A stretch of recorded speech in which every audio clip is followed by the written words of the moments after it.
Price lord ಪ್ರಿಯರಾದ ದೇವ ಮಕ್ಕಳೇ, welcome to ಮುಂಜಾನೆ ಮತ್ತು ಕಾರ್ಯಕ್ರಮ. ದೇವರಿಗೆ ಸ್ತೋತ್ರ. ಆದಿಕಾಂಡ 2ನೇ ಅಧ್ಯಾಯದಲ್ಲಿ 18ನೇ ವಾಕ್ಯ, ದೇವರು ಮನುಷ್ಯನನ್ನು ಉಂಟು ಮಾಡಿ ಮನುಷ್ಯನ ನಂತರವಾಗಿ ಸಕಲ ಪ್ರಾಣಿ ಪಕ್ಷಿಗಳನ್ನು ಉಂಟು ಮಾಡಿದ ದೇವರು ಮನುಷ್ಯನಿಗೆ ಸರಿ ಬೀಳುವಂತ ಒಂದು ಸಾಕಾರಿಯನ್ನು ಉಂಟು ಮಾಡುವಂತ ಕಾರ್ಯವನ್ನ 18ನೇ ವಾಕ್ಯದಿಂದ ನಾವು ನೋಡಬಹುದು. ವಿಶೇಷವಾಗಿ ಮನುಷ್ಯನಿಗೆ ಸರಿ ಬೀಳುವ ಸಾಕಾರಿ ಎಂಬುದಾಗಿ ಹೇಳುವಾಗ ದೇವರು ಆದಾಮನಿಗೆ ಆದಾಮನಿಗೆ ಅವ್ವಳನ್ನ ಸರಿ ಬೀಳುವ ಸಾಕಾರಿಯನ್ನ ಉಂಟು ಮಾಡಿದರು. ಆದಾಮನಿಗೆ ಅವ್ವಳು ಸರಿ ಬೀಳುವ ಸಾಕಾರಿಯಾಗಿದ್ದಳು.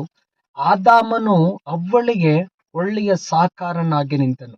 ಗಮನಿಸಿ ನೋಡಿಬೇಕಾದ್ರೆ ದೇವರು ಅವರಿಗೆ ಆಜ್ಞೆ ಕೊಟ್ಟರು. ಆಜ್ಞೆಯ ಪ್ರಕಾರವಾಗಿ ಸ್ವಲ್ಪ ಕಾಲಗಳು ಏದೇನ್ ತೋಟದಲ್ಲಿ ಜೀವಿಸಿದರು. ಆದರೆ ಅವಳು ಸೈತಾನನ ವಂಚನೆಗೆ ಒಳಗಾಗಿ ದೇವರು ತಿನ್ನಬಾರದು ಎಂಬುದಾಗಿ ಹೇಳಿದ ಹಣ್ಣನ್ನು ತಿಂದಳು.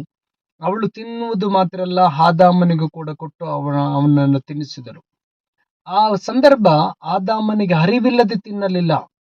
ಅವಳು ತನ್ನ ಹೆಂಡತಿಯಾದ ಕಾರಣ ಅವಳು ಆ ಹಣ್ಣನ್ನು ತಿಂದು ದೇವರಿಗೆ ಅವಿಧೇಯಳಾದಳು, ದೇವರಿಂದ ದೂರವಾದವಳು ಎಂಬುದನ್ನು ತಿಳಿದು ಆದಾಮನು ಅವಳ ನಿಮಿತ್ತವಾಗಿ ಅವಳೊಂದಿಗೆ ದೇವರಿಂದ ದೂರವಾಗುವಂತ ಕಾರ್ಯವನ್ನು ಕೂಡ ಅವನು ಮನಪೂರ್ವಕವಾಗಿ ಆಕೆಯೊಂದಿಗೆ ಸಂಪೂರ್ಣವಾಗಿ ಆಕೆಯನ್ನು ಸಾಕಾರಿ ಎಂಬುದಾಗಿ ಒಪ್ಪಿಕೊಂಡ ಕಾರಣ ಆಕೆಯೊಂದಿಗೆ ಆ ಪಾಪದಲ್ಲಿ ತಾನು ಕೂಡ ಕೈ ಜೋಡಿಸಿ ದೇವರಿಂದ ದೂರವಾಗುವುದಕ್ಕೂ ಕೂಡ ಆಕೆಯೊಂದಿಗೆ ನಿಲ್ಲುವಂತ ಒಂದು ದೃಢವಾದ ತೀರ್ಮಾನವನ್ನು ಮಾಡಿದ. ದೇವರ ಮಕ್ಕಳೇ, ಇವತ್ತು ಕುಟುಂಬ ಎಂಬುದಾಗಿ ಹೇಳುವಾಗ ನೀವು ಕೂಡ ನಿಮ್ಮ ಸಹಕಾರಿಯೊಂದಿಗೆ ಅಥವಾ ಸಹೋದರಿಯರೇ, ನೀವು ನಿಮ್ಮ ಸಹಕಾರನೊಂದಿಗೆ ಉತ್ತಮವಾಗಿ ಜೀವಿಸುವುದಕ್ಕೆ ಒಪ್ಪಿಸಿಕೊಡ್ರಿ. ಯಾಕಂದ್ರೆ ಮೊದಲನೆಯ ಮನುಷ್ಯರಾದಂತ ಆದಾಮ ಅವಳು ಹೀಗೆ ಜೀವಿಸಿದರು. ಅದರ ಮೂಲಕವಾಗಿ ತಮ್ಮ ಕುಟುಂಬವನ್ನ ಭದ್ರವಾಗಿ ಕಾಪಾಡಿಕೊಂಡರು.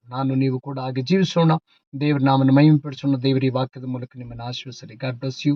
Have a nice day.